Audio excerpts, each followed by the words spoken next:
गौतम बुद्ध के समय में वैशाली राज्य में एक प्रसिद्ध गणिका रहती थी जिसका नाम अम्रपाली था। वह बहुत ही सुंदर थी और उसे नगर वधु घोषित कर दिया गया था, यानी पूरे शहर की पत्नी।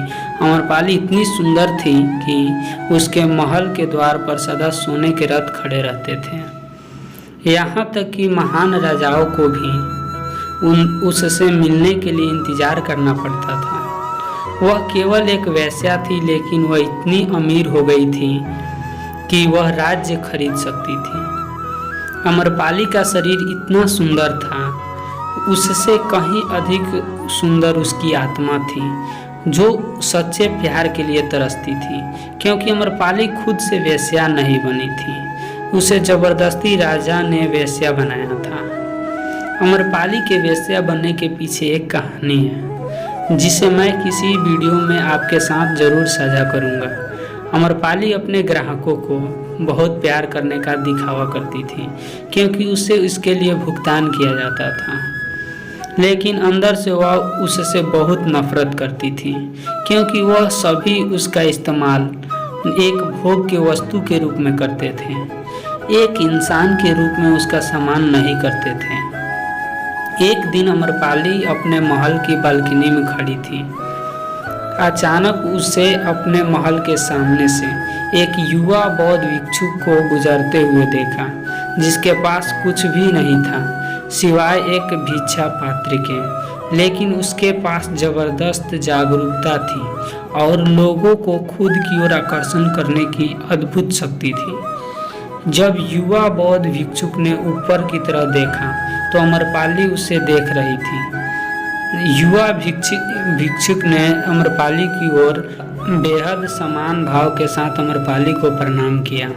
अम्रपाली एकटक उस युवक भिक्षुक को देख रही और पहली बार अम्रपाली के हृदय में प्रेम का उदय हुआ था, क्योंकि पहली बार किसी ने अम्रपाली को सम्मान की नज़रों से देखा था। किसी ने पहली बार उसे इंसान होने का एहसास दिलाया था। अम्रपाली तुरंत सीढ़ियों से नीचे उतरी और बाहर आकर उस युवा बौद्ध भिक्षु के पैर छुए और कहा, भांते, कृपया आज के दिन आप मेरे मेहमान बने और मेरे महल में चलकर भोजन स्वीकार करें। आगे अम्रपाली ने कहा, कृपया मेरे निमंत्रण को ना कहें, क्योंकि पहली बार मैंने किसी को निमंत्रण दिया है। मुझे हजारों बार राजाओं और सम्राटों द्वारा आमंत्रण किया गया है, लेकिन मैंने कभी किसी को आमंत्रित नहीं किया है। यह मेरा पहला निमंत्रण है। युवा भिक्षुक ने सम्मानपूर्वक अम्रपाली का निमंत्रण स्वीकार करते हुए भोजन ग्रहण किया। भोजन देने के बाद अम्रपाली ने कहा, भांते, आज से 3 दिनों के बाद बारिश का मौसम शुरू होने वाला है, जो कि अगले 4 महीनों तक रहेगा और मैं आपको अपने घर में 4 महीनों के लिए आमंत्रित करती हूँ। आने वाले 4 महीनों के लिए यह महल आपका आश्रय होगा। मैं आपको पूर्ण रूप से आश्वस्त करती हूँ कि मैं किसी प्रकार से आपके ध्यान में बाधा नहीं बनूंगी, बल्कि मुझसे जितना हो सकेगा अपने ध्यान की सुविधाओं को सुगम बनाने का प्रयास करूंगी। दरअसल बौद्ध भिक्षुक साल के 8 महीने गांव घूम कर धर्म प्रचार करते हैं और बारिश के 4 महीने एक ही स्थान पर रहते हैं जहां उन्हें आश्रय मिल जाता है। कहानी में आगे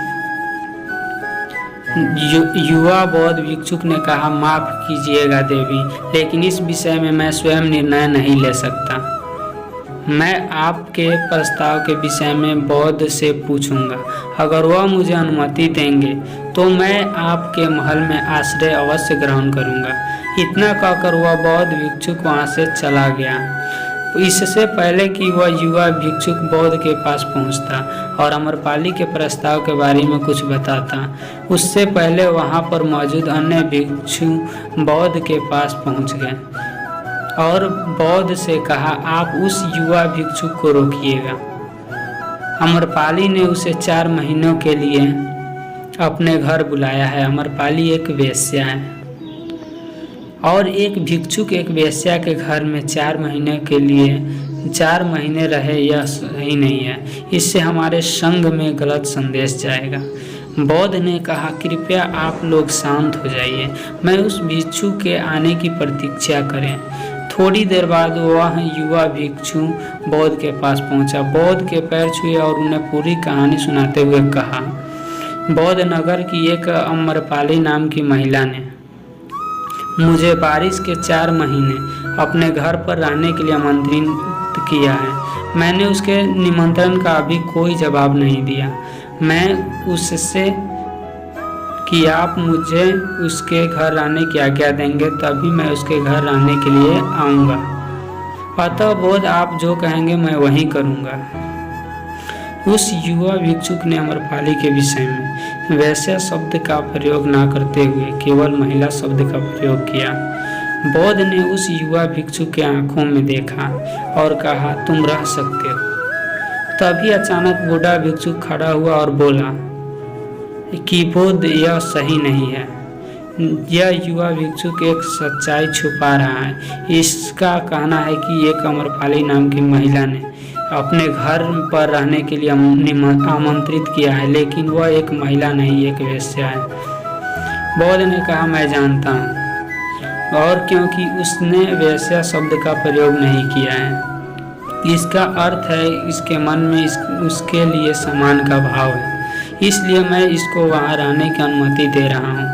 वहाँ मौजूद हजारों भिक्षुकों को विश्वास नहीं हो रहा था कि बौद्ध ने एक युवा भिक्षुक को एक वेश्या के घर में रहने की अनुमति दे दी है। अगले 3 दिन बाद वह अम्रपाली के घर रहने के लिए चला गया। उसके जाते ही वहाँ पर उपस्थित अन्य भिक्षु उसके विषय में तरह तरह की बातें बनाने लगे। बौद्ध ने सभी को शांत करते हुए कहा, मुझे मेरे ऊपर विश्वास है। मैंने उसकी आंखों में देखा है कि उसके भीतर तनिक भी भोग की इच्छा नहीं थी। अगर उस भिक्षुक का ध्यान गहरा है तो वह अम्रपाली के हृदय को परिवर्तित कर देगा, और अगर भिक्षुक का ध्यान गहरा नहीं है तो अम्रपाली अपने शारीरिक आकर्षण से भिक्षु को परिवर्तित कर देगी। यह एक प्रश्न है ध्यान और शारीरिक आकर्षण के मध्य, जिसका उत्तर हमें 4 महीने बाद मिलेगा। बौद्ध की बात सुनकर वहाँ उपस्थित भिक्षुकों ने कहा कि बौद्ध उस युवा भिक्षु पर बहुत अधिक भरोसा करके अनावश्यक जोखिम उठा रहे हैं। वह भिक्षुक युवा है और अम्रपाली बहुत सुंदर है। समय प्रारंभ हुआ, वर्षा ऋतु गई, 4 महीने बीते और वह युवा भिक्षुक वापस आया। उसने बुद्ध के पैर छुए और उस युवा भिक्षुक के पीछे अम्रपाली भी आई। उस युवा भिक्षुक ने अम्रपाली का बुद्ध से परिचित कराते हुए कहा, बुद्ध, यह अम्रपाली है और यह आपसे दीक्षित होना चाहती है। यह एक अनोखी महिला है। यह न केवल सुंदर है बल्कि इनकी आत्मा उतनी ही सुंदर है जितनी आप कल्पना कर सकते हैं। अम्रपाली ने बुद्ध के पैर छुए और कहा, मैं पहली बार देखने भर से इस युवा भिक्षुक से प्रेम करने लगी थी, इसलिए मैंने इस युवा भिक्षुक को अपने सौंदर्य से कई बार आकर्षित करने का प्रयास किया, लेकिन मैं पूर्ण रूप से असफल रही।